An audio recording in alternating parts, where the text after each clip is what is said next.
All right, good afternoon, everyone. Welcome to the ABA Law Student Division Board of Governors informational webinar. My name is Jordan Glasgow, and I'm the 8th Circuit Governor and the Elections Chair. Today, you're going to hear from various members of the current Board of Governors and ABA staff about their position and experiences, and you'll also have the opportunity to ask them questions about their respective roles on the board.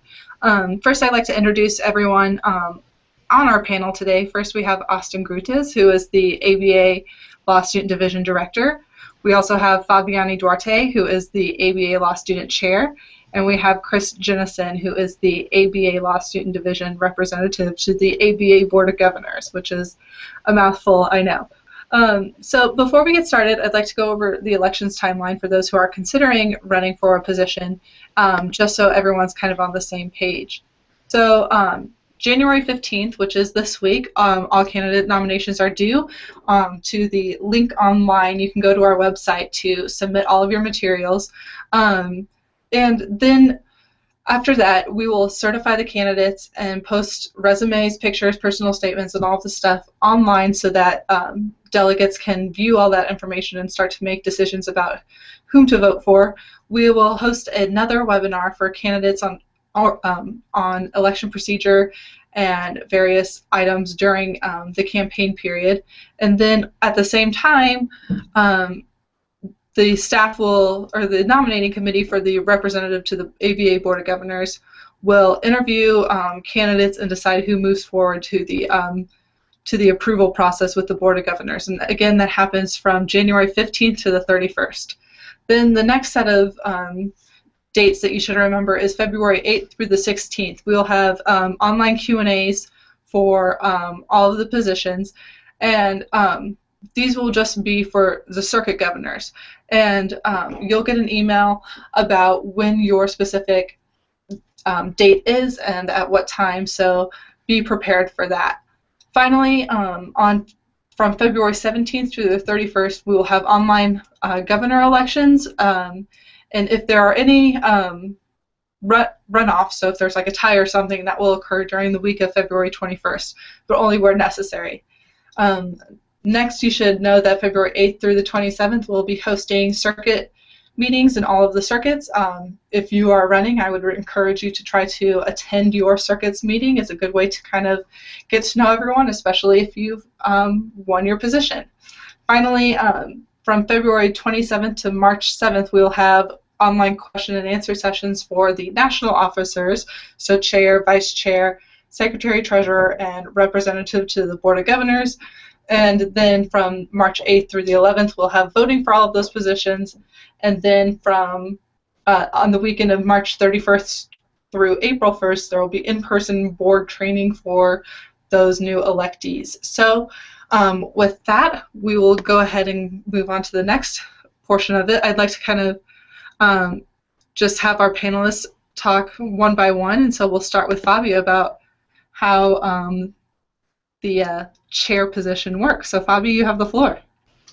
Great. Thank you so much, Jordan, for organizing this, and everybody for joining this webinar. We're excited that so many of you are interested in considering being part of our National Board of Governors for the ABA Law Student Division. As chair of our division, there are many different responsibilities that I have, and so that's the first thing I'd like to talk to you about. Just like the chair of any nonprofit board or maybe organization that you've been a part of, maybe an SBA that you're familiar with, where there's a president. I preside over the business of our board. I organize and call bi-weekly meetings, so we meet over on an online platform much like this, Google Hangout. I conduct business and ask different committees to pursue different initiatives. I also developed a vision and goals after discussing past work and future visioning with our full team. Those three goals that we've had for this year spell the acronym BAR, B-A-R, so I can talk about those just very quickly. The B has been bold advocacy, bold policy advocacy. That's something that we focus on a lot. So I asked different committees, Chris, who will talk later, to spearhead one committee in particular to pursue the uniform bar exams proliferation across the country. That's one example. Another bold policy initiative that I guided our board to pursue was protecting the public service loan forgiveness program, which, as many of you know, allows those of us who want to enter a legal career or any professional career that serves the public, like being a public offender, working in a district attorney's office, being a JAG officer, working for legal assistance, or other careers in nursing and social work, by working there for 10 years, remaining loans are forgiven. And so that's an advocacy issue that I asked one of our committees to pursue and work to lobby Congress on. So that's the B. The A is approachability. So the A approachability of our visioning was how can we make all the many other sections, divisions, and forums of the ABA more approachable to students. So like the law student division, there are international law divisions. There is an international law division. There's a section on legal education. There's military law, there's environmental law, there's judicial division, many different aspects and slivers of the law that you can find out about. So I wanted us this past year and continuing to encourage our board to build better bridges, to break down cost barriers between our division and theirs, and figure out how we can synergize more closely with them, both at the national level and at the school level. Another thing that approachability requires is access like this, platforms like this Google Hangout webinar or other webinars like a judicial webinar we've hosted in the past. We're going to have another one in a couple of weeks. A new website that we just launched. Our content on the website, like magazine and offerings like Quimby, for example. So Quimby, it's an online student resource. So there's lots of different options there that we have been able to use my position to make sure that we become a more approachable organization. And then finally, I've pursued relevant programming at the school level, asking our governors in different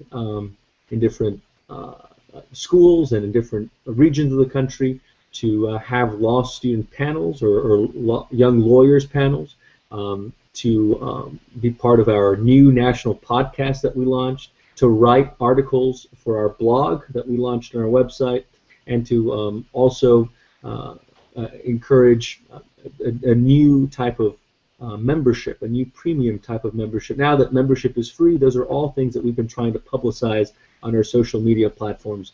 So as chair, those are three different areas: bold policy advocacy, approachability, and relevant programming that I've asked our board to continue to keep in the forefront of their minds as we continue advocating for the 115,000 law students in America at ABA-approved law schools. Another thing that Jordan asked me to talk about was, how do you prepare for your election? Well, one thing that I made sure to do was I read as much as I could about the position from the website. I read the student lawyer magazines that I had received, became more familiar with the different roles and initiatives that the Law Student Division had worked on in the past. And also, I attended events. I attended the annual meeting the summer before I ran, and I also attended my circuit meeting. And so I think those are just really, really valuable opportunities to have that interface with the people who are part of the team right now. I had been able to contact people before I officially decided to run. After the deadline passes, there are different rules about being able to contact members of the board or people that may potentially be able to vote. So I made sure to do that before the deadline in case I had any other questions. And I think that's why this webinar is so useful and helpful to get some of those questions resolved. What did I find rewarding about my position? You know, one of the first things that I've noticed is I've gotten to work with just very high caliber people. For example, we launched this new podcast that's available for free on iTunes and on our website, on SoundCloud and Stitcher and other Android apps. And I've been able to interview Senator Lindsey Graham, President Paulette Brown, of the ABA president, the founder of Barbary, Richard Conviser, and even have been able to line up some interviews with members of the O.J. Simpson trial. Things like that, I think, are just really very interesting to be able to work with leaders in the law, people who are changing our careers, and that can be real mentors to us. I've always wanted to be a JAG officer for a long time, and it's fortunate that there are many generals and high brass military officials who are members of the ABA, so it's been a great network for me to kind of lay the groundwork for where I want to go after law school. Besides the network, the travel has obviously been something that's been very nice. Been able to go to several meetings across the country and world. I've been to London. I've been to places to Little Rock, to the Bill Clinton Presidential Library. I've been able to work with our board in different areas, from Chicago and Boston to San Diego here in February. And these trips are unfortunately not just not vacation opportunities. These are hard board meeting, business-oriented meetings, but the ability to meet with them and to work with partners from across the country has been extremely powerful, especially since we've been able to form a really meaningful policy initiatives that affect law students on the ground.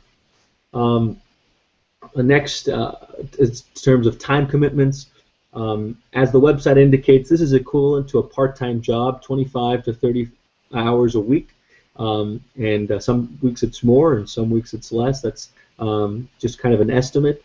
I take the job very seriously, and I know my predecessors have as well. It's one of those positions that many have taken to be their primary focus. Before I became elected to the board, I was part of our SBA. I was the vice president of Mercer Law's SBA, where I'm at. I was involved with many multicultural organizations and military organizations, but this is one of those commitments that really has forced me to leave others or set others aside, or to continue to be involved, but just not in the same level or at the same volume of work, because it is all-consuming. I think one of the things that's so challenging about the position of chair is the amount of communication and the responsiveness that it requires. I remember the first week on the job after I officially was inaugurated or took office in August. I got 75 emails in 1 hour. I remember I refreshed my phone. I was working at an Air Force base that didn't have the best wireless capacity, and all of a sudden it refreshed, and I was like, boom, wow. It just kind of hit me how serious this was going to be. I talked with Austin and our staff, if not daily, definitely weekly. We meet with our board on a bi-weekly basis for our board meetings plus committee meetings on top of that. It's a very serious job that requires talents like good listening, being organized, being a mediator, holding people accountable, knowing your team, being courageous in reaching out to people like the Attorney General of the United States and political leaders and policy leaders and staff members. And it also requires a lot of self-starting, a lot of initiative.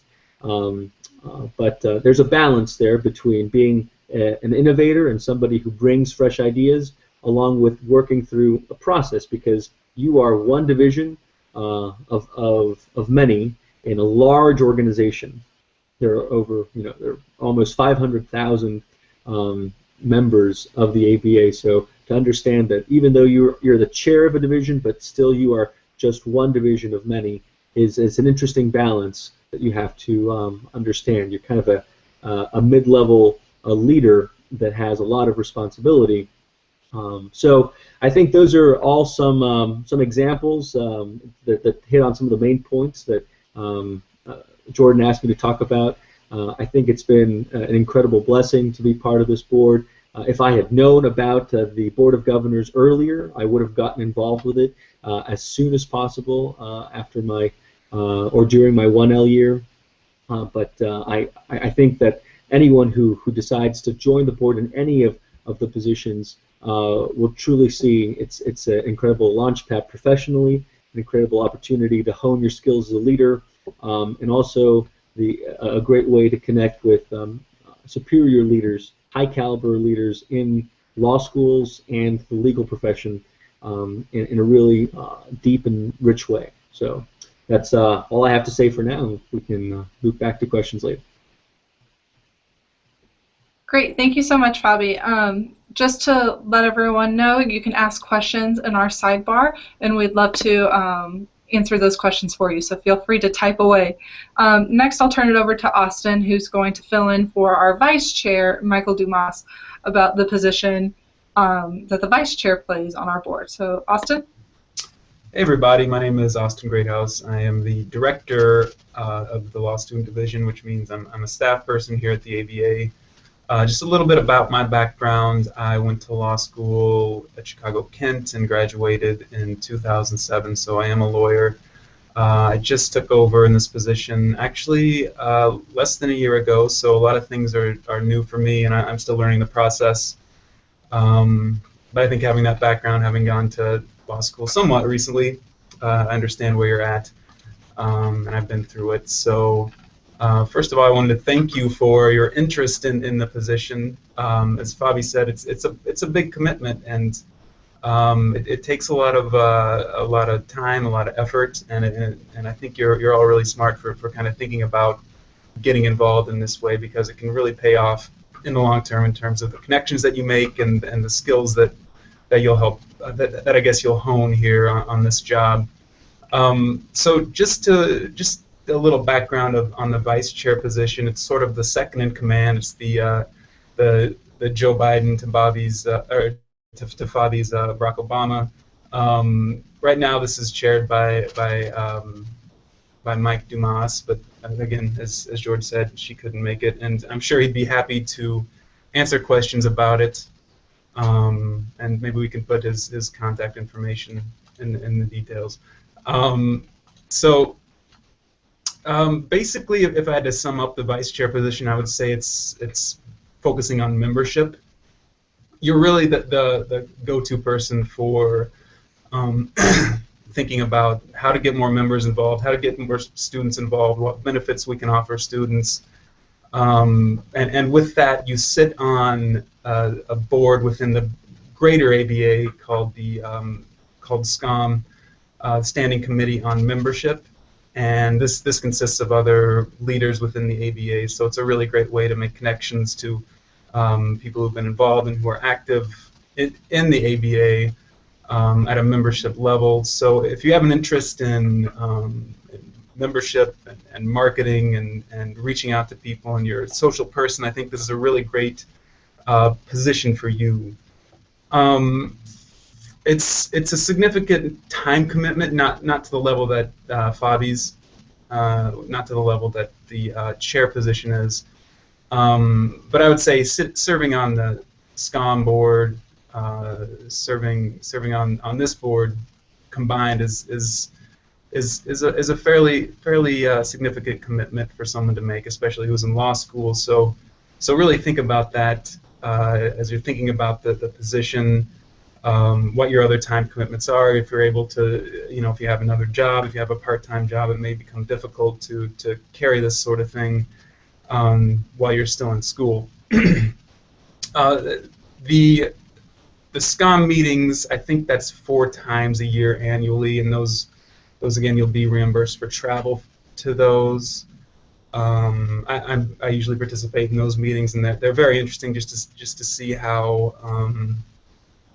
membership works within the ABA. It's such a huge national organization. You're not going to see that anywhere else, really.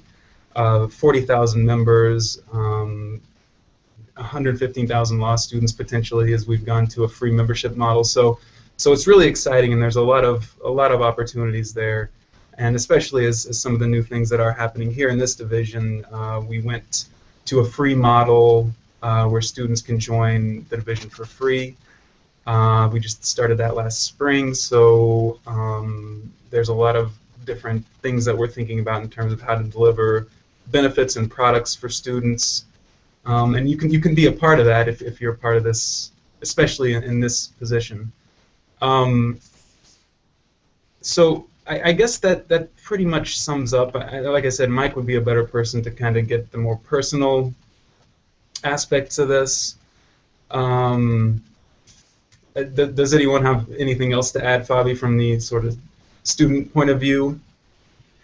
I would say that because the vice chair and the chair, along with the representative to the Board of Governors and the Secretary of Treasurer, are elected at this point, they have that interim period, which is really, really beneficial. So as you have probably been hearing us reference, although the elections occur here in February, March, we don't take office until August, and so there's that set of months where you are serving in this elect period for all those roles, and it's been it was for me, and I think for someone like Mike, extremely beneficial to be able to practice the role and see what our predecessor was doing, and really just have this running start once we finally took office at annual, to pick up the projects, meet with the committees, know the contacts.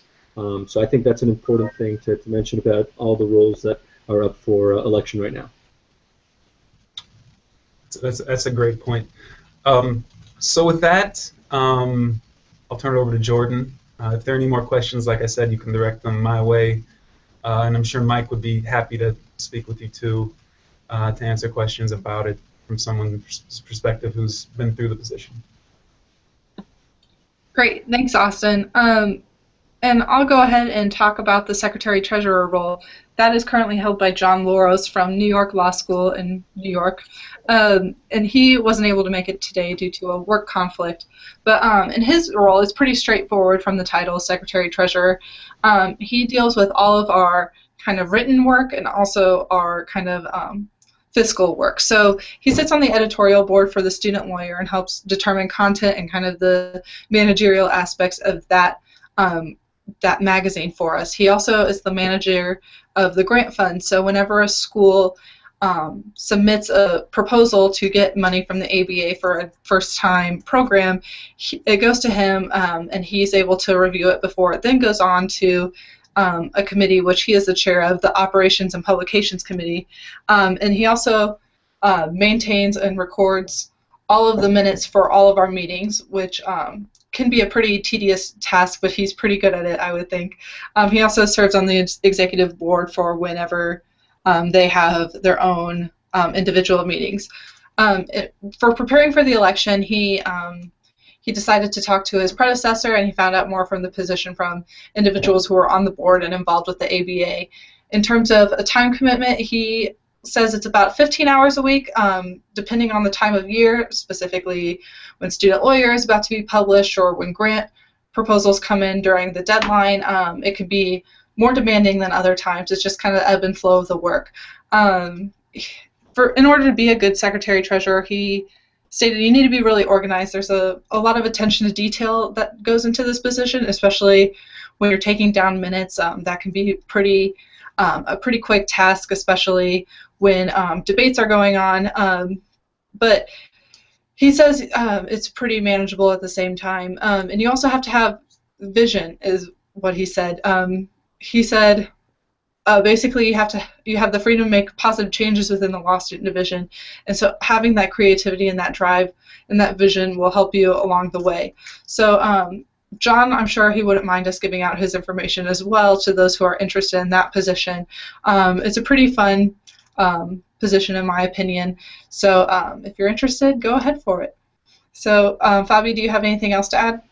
Yeah, I would say that as Jordan was talking about, Secretary-Treasurer role as it stands now is one of the chairs of one of the 13 committees that we have on the board, the Ops and Pubs Committee, and the grant fund, as many of you are familiar with and has been mentioned, is something that they oversee, as well as some of the editorial decisions made about our magazine, Student Lawyer, and right now, as you've probably all seen, the launch of our new website, abaforlawstudents.com, that role is working with our student editor to oversee the integration of articles that you see in the paper magazine 2 blog posts, 2 podcasts, 2 just continued social media platforms. So it's quite an eclectic type of role that oversees things that might seem more like housekeeping, but also more creative at the same time. So it is a lot of responsibility, and John does a great job at it. So yeah, feel free to reach out to him if you can. Anybody else?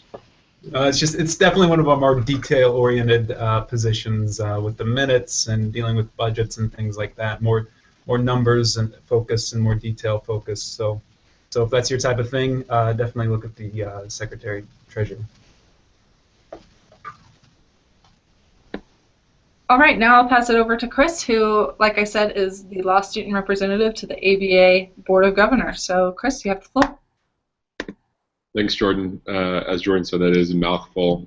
So what that actually means is the ABA has a governing body, the Board of Governors, which is 38 people representing different districts of the country, as well as different specific categories. For example, a minority member at large, a judge at large, a young lawyer at large, and a law student at large.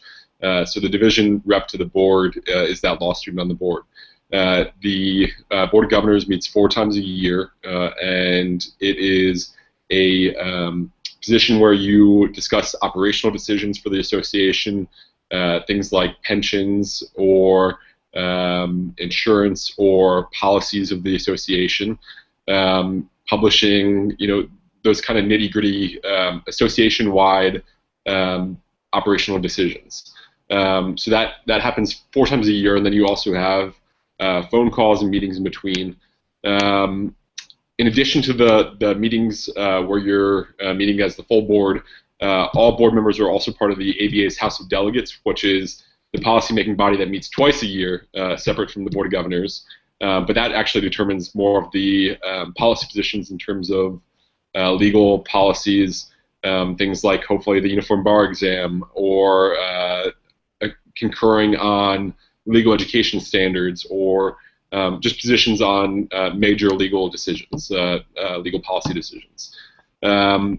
So in addition to those 2 pieces where the law student on the board is working to advocate the law student division's positions and make sure that a law student perspective is represented, you also go to meetings of the Standing Committee on Paralegals, kind of like how the Vice Chair serves on the Standing Committee on Membership. You're part of another body, the Standing Committee on Paralegals, in this role, and so you're just there to act as actually the ABA board's representative to that body, provide some suggestions and act as a sounding board for them.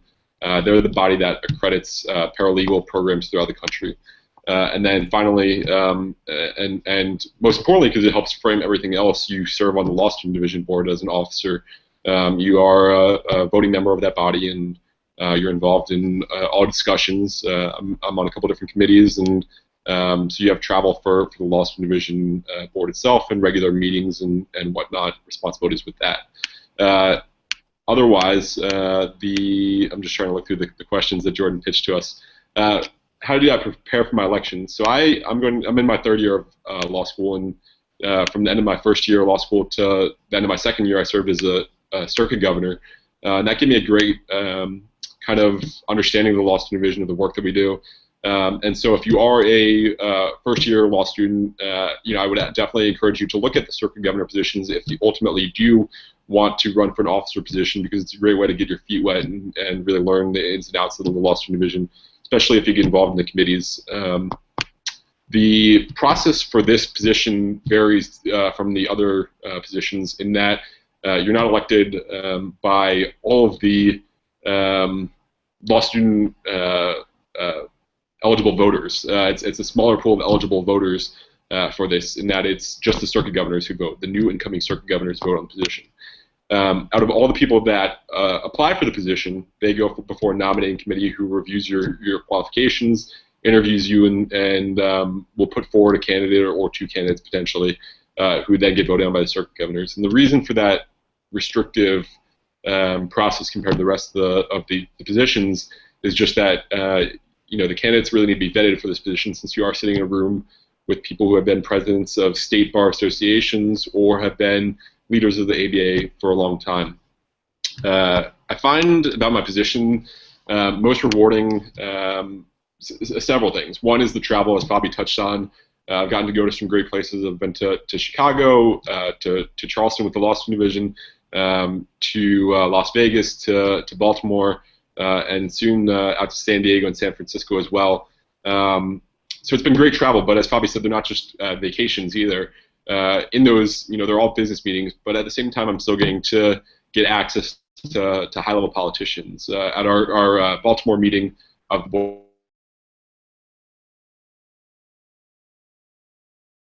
and so you're getting these kind of high-level board of governors. We have policy exposure situations too, which is exciting. You also are getting your chance to kind of get your chops at advocacy. As Bobby touched on with talking about bar, one of the things we've been trying to do is bold advocacy. And so one of the things that I've been heading up is working on promoting the uniform bar exam, a more transferable bar exam between different jurisdictions. And so we're taking on these advocacy positions and then getting the chance to argue them in front of the House of Delegates, in front of bodies like the Section of Legal Education. So it's a great experience in that regard. And then probably most challenging about my position is just the time, as is the case with most of the positions in the officers, especially the Law Student Division. Some weeks are a lot heavier than others. I'd say some weeks can be upwards of 20 hours. And then when you're actually traveling, it's obviously a lot more than that. In the fall, balancing this between moot court and other responsibilities of law school, there was definitely a week where I was traveling. I was at a board meeting all day, and then got home back to the hotel and had to sit down and do reading before doing moot court work and so on. So you just have to juggle and think about whether these positions make sense for you and which position makes sense for you. So if anybody else has any other thoughts or any questions, I'm happy to answer them. But I think that's a pretty good rundown of the division up to the board. Yeah, and if I'll just add one more thing, and I know the structure of the ABA is quite a beast to be able to tackle all at once. But again, Chris is our ambassador, our voice in the top board of governors that oversees the entire ABA, right? So as I said, Law Student Division is one of 34 divisions, and there's many other centers and commissions within that ABA umbrella. And so although we are part of the board of governors for our division, Chris is a representative from our board to the big board. And so that's a very, very important and prestigious role that requires a lot of sophisticated communication, maturity, and to be somebody who can handle themselves effectively with not just adults, but very prominent attorneys, leaders, political leaders, mayors, governors, people who really make an impact on this country. So if it's a position you seek, know that the stakes are very high for that role of what is expected of you. And Chris does a great job at it, and I hope that his successor also approaches the role with the same type of expertise and professionalism. Yeah, I'll just echo what Fabi said too. Prestigious is probably the right word. You have to understand that how unique a position Chris is in to sit on the ABA, the bigger ABA Board of Governors as a law student. People wait 20, 30 years before they get a chance to sit on the ABA Board of Governors, and so by far you're going to most likely be the youngest person in the room. So a level of maturity there, as Fabi mentioned, is very important, and that vetting process is important to come in prepared. It's important to come in with with examples of your background, having dealt with policy and having dealt with professionals in that sort of manner, and just an understanding of the ABA is very helpful. It is a much more selective position, and it's very prestigious. And like I said, you normally don't just end up on the ABA Board of Governors. It takes time, so it's one of the most unique positions really in the ABA. So it's a really great opportunity. All right. And with that, I will talk a little bit about my position as a circuit governor. So I am the circuit governor for the 8th Circuit, which is 7 states. I believe it's the largest circuit in terms of number of states. I represent Missouri, Kansas, Iowa, Nebraska, North Dakota, South Dakota, and Minnesota. And so the main responsibilities of my position is to be the representative to those 15 law schools to the National Board of Governors. And so when I cast a vote, I typically, before I cast that vote, think of how it's going to impact my circuit and if there's anything in particular that my circuit might object to. And so also one of the other big responsibilities of my job is to provide content for the law students within the 8th Circuit. So I did that through providing monthly newsletters. We also did a webinar series in which we provided 7 free webinars for students on various different topics, such as preparing for the bar in a UBE state versus a state bar state.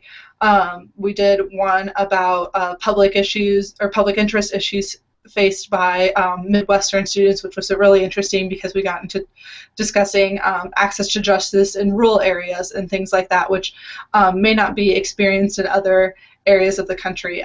We also are hosting a circuit meeting, which I will plug, is February 26th and 27th in St. Louis, Missouri. If you are in my circuit, I'd love to see you there.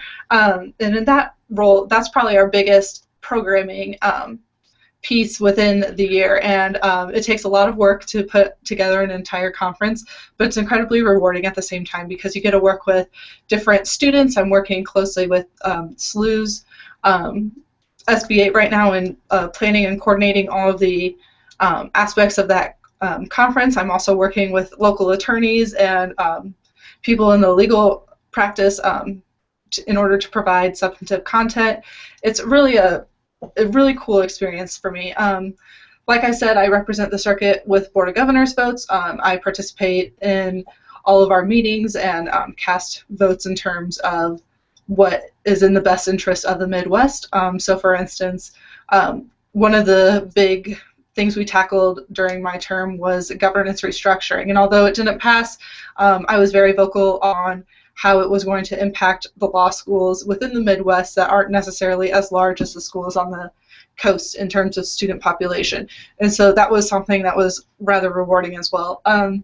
Another thing I do is I guess the best word to use is a liaison for students within the 8th Circuit whenever they are dealing with some sort of aspect of the ABA. I often get emails or phone calls asking for assistance and getting in touch with the right person or getting information back to that individual. I've even had contact from students on behalf of law school deans who are wishing to revise some of the protocols they use to adhere to the ABA standards for their law school. And so that's also something that I do in my position.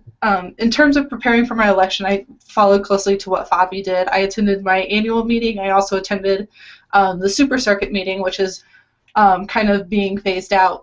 Both those were in Boston and New Orleans, respectively, and I kind of just used those opportunities to network with people within the law student division and kind of understand what happens within the law student division better. I read through the ABA Journal and the Student Lawyer in order to kind of better assess what are the issues facing law students around the country, and I also talked to my predecessor before I filed for the position in order to kind of understand if this was something I wanted to do.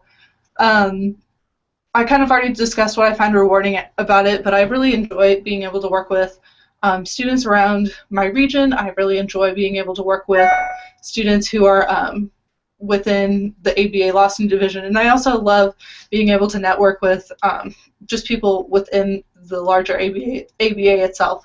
I believe it's the largest professional organization in the country, and so that provides a huge opportunity and kind of like an icebreaker. You can talk to someone and say, oh, what section, division, and forum are you with? I'm with the law student division, and here's what I'm doing, and it kind of opens the door to meaningful conversations that can later lead on to more positive outcomes. And so in terms of time commitments, I believe I was told this is about 20 hours a week. I think it's, or not 20 hours a week, 20 hours per month, which equates to about 5 hours per week. I think it's really kind of what you want to make out of the position. I think I probably put in more than 20 hours per month. It's kind of how dedicated you are to it. And so when I was doing the webinar series, that probably took a lot more time than some other days. And also the circuit meeting also takes a lot of time out of my schedule, but I think about 20 hours a month is a reasonable amount of time to commit to it. I think you should also kind of treat it like a class. You know, you set aside time for your contracts class or your property class. You should also, if you get this position, set aside time to say, okay, this is my law student division time, and this is what I'm going to work on my law student division thing, because otherwise you can get into the position where things start to pile up, emails start to pile up, and you don't want to be that person who responds 2 months after the email originally dropped into your inbox. So treating it as a class, I think, is a good way to manage your time effectively. Personality traits for this position, I think you should be driven. It's kind of a self-driven position. There's really not a lot of oversight depending on what you're doing at the time. With the webinar series, it was kind of my own thing. There was really no one kind of watching me with that, but so you kind of have to be self-motivated. I think being able to work well with others and being dynamic and cooperative is also something that is good. I think I serve on four committees right now, 4 or 5, depending on the status of some committees. And so being able to compromise to be able to get the best result at the end of the day is essential to the job. And in terms of other organizations, I think this is still a manageable position on the Board of Governors. I served on my law review editorial board. I was a basketball coach. I was on the board for my the student tour guides at my school, which we call emissaries. And I think I'm forgetting something else, but like, just the point I'm trying to make is that you're able to work with other organizations. You're able to get your work done at school and be a successful law student. You just kind of have to make sure you're devoting your time wisely. So with that, are there any questions, Austin? Do we have anything going on? Sorry, no questions right now, no.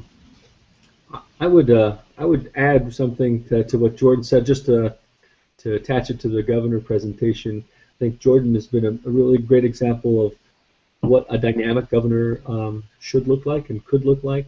You know, those webinars that she led, those weren't necessarily in her job description. Those are things that she developed on her own. I think are great examples of that self-starting, self-motivating approach that has been a very tangible benefit to the members of her circuit. I think, for example, the events that are held, the circuit meetings here coming up in this semester, and the fall meetings last semester, those are things that have traditionally been allowed to be formed and molded in certain ways, depending on the governor's take and their liking towards. So it allows you flexibility, but like so many roles in school and just in life in general, a lot of it depends on how much you put into it. And one thing I know that I missed when I said I was talking about my role, and I think this applies to all the roles, is yes, I think Jordan's approach of treating it like a class is great, a way that you can maintain this kind of concentrated dedication. Or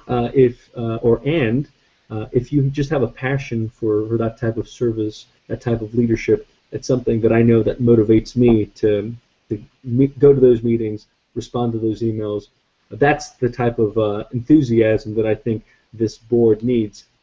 A board of 23 is large, and because of the size, sometimes dynamism isn't always on the menu. So it requires that kind of inner motivation, and I think what Jordan was talking about is an example of how a governor can demonstrate that and really lifts the rest of the team up by setting a bar for her peers and providing some of those very tangible benefits for our members. And something I also forgot to mention is just kind of the amount of work you do within committees. I think that was something that was incredibly rewarding for me, is being able to work closely with a committee and work closely with them and be able to promote change through that avenue as well. Like I said, I'm the chair of the elections committee, so this time around we were able to overhaul the elections code to make sure that students who are inhibited by travel costs were able to still run for a student leadership position, because we're really out to find the most qualified and the most successful people that we can to be on this board. And so that was something I also found really rewarding. But with that, we have one final position, which is the student editor position, which is currently held by Amy Fan-Taylor, who unfortunately couldn't be here due to work, but she emailed me her answer, or her kind of description of the job. She is someone, oh, we do have a question, but let me have Austin answer that. Austin, do you want to answer that question real quick? Sure. So thanks, Sophia, for the question. The question is, will the contact information be provided via email? We can't follow up with you directly. We don't have a record of registrants here with the Google Hangout. But if you go to our website, under the contact form, or on the contact link at the very top, it's going to list the generic ABA LSD at americanbar.org email address, and you can just send that, and we'll route it to whoever it needs to get to. And I think that may be the easiest way to do that. Also, on our website, if you go to like meet the board, you can click on any of our names, and it should provide you with our email address as well. So there's another way you can contact us. Also, you can tweet at us at ABALSD, and we'll be sure to get it to the right person as well. But continuing, so Amy is our student editor for the Student Lawyer, and with her position, she works with law students and ABA staff to put out the magazine on a quarterly basis. It includes, within her position, she generates story ideas, she develops content, and she does a lot of writing and editing as well. To prepare for her position, she read up on all the issues of Student Lawyer, and she also had a background in journalism, so she gathered news clippings that she thought best reflected her tone of writing and her writing style for the publication. And student editor is kind of different, like Chris's position, because it's appointed, so there's no voting, there's no kind of electioneering that needs to happen for that position. It's kind of just on merit, and that's, I believe, done by the chair and staff. And it's also a position that's unique because there's not voting power attached to that position. So she's a non-voting member of our board. She said that being able to connect with law students across the country and see what they're doing with their education is probably the most rewarding part of her position. And she says that her successor should expect to be really busy during crunch time, which is about two to 3 weeks before the deadline for the magazine. She said it's not uncommon to get about 10 emails a day during that time, requiring your attention. So she, to manage that, she devotes most of her weekends during those times to answering those emails and making sure that the magazine is on track. She said it's probably about 5 hours during those weekends, and sometimes up to 12 hours. But it's just how a contingent thing about just how quickly you can edit and how quickly you can respond to emails, how efficiently you work, essentially. She says that based on that, time management is probably the most challenging portion of her position, because she's also juggling work and juggling school like most of us. And she kind of thinks the best way to manage that is just to be forward with everyone and say, you know, this is my schedule, I plan to get back to you at this time. If I don't, follow up with me, which I think is something that could benefit anyone on the board, just being straightforward with your time commitments. And she says a person who is a good student editor is someone who's organized and has a lot of creativity and can always be on the lookout for good story ideas. And also she's involved with, like I said, she's a legal intern, and she also is on an environmental journal for her school, and she does moot court. So very busy as well, but very manageable with that. And so, Chris, do you have something to add? Yeah, so this kind of applies to really all the positions. Yes, there are, with each of the positions, there's attributes that particularly suit that position. For example, student editor, you really need to know how and be able to manage editing a series of articles, working with our editor team to get out a publication every month. But with each of the positions, I think your goal coming in and applying for these positions should be to leave the board better than it has been and leave the division better than it has been. And so that's kind of, to take, for example, Jordan's webinar series or Fabi's leadership of the team through the bar initiatives. You should come in wanting to work hard, but obviously we all recognize that there are other commitments that come up at different points of the semester and different points in the year. But come in wanting to work hard and make a difference in the division, because it is a worthwhile organization, a worthwhile group for law students to organize and be part of the ABA. And if I can add something, and I'd encourage you to leave your questions if you have any right now, because I assume we're approaching the end of the webinar. As far as student editor goes, I think we're looking for someone who has a bit of a background in writing, obviously, and the type of writing that's done with student editor or with a student lawyer is much different than the legal writing you're learning right now, and in fact is the complete opposite of what you're learning. So having some sort of journalism background, having some sort of understanding of how a magazine works, if you've worked on a blog even, I think that would be great. So if you have that sort of background, writing and not necessarily legal writing, because it's much different than the scholarly or legal writing that you're working on, I would encourage you to take a look at this position. And something I'd add about that, I think whoever becomes the next student editor should be flexible, because the law student division is in a time of change, and so with our new website and all of the strides we're making on social media, that student editor needs to be flexible enough to be able to not only provide content for a magazine, but also possibly provide content for our social media pages and our blog. So flexibility is also something that would be probably beneficial to that position. But with that, I'll make a final call for questions. Well, while we're waiting on some questions, there are just some things I wrote down that I think would be worth mentioning. But please provide any questions, you guys. And of course, this is being recorded, so it'll be available to you afterwards. I think Chris's point about coming onto the board, leaving it better than you found it, is a good one. And I would add the idea of pick one thing that you think that you can achieve when you join the team. So what I'm trying to say is that you're joining a team of 23 leaders, exceptional leaders who have ideas and initiatives, and obviously 23 programs won't all coincide, and they all can't be accomplished. So the ability to, what Jordan said, is cooperating and finding middle ground and having strategic leaders where you can find the best way to build a vision collectively. That's something that is a very important skill, not just for this board, but for so many other organizations.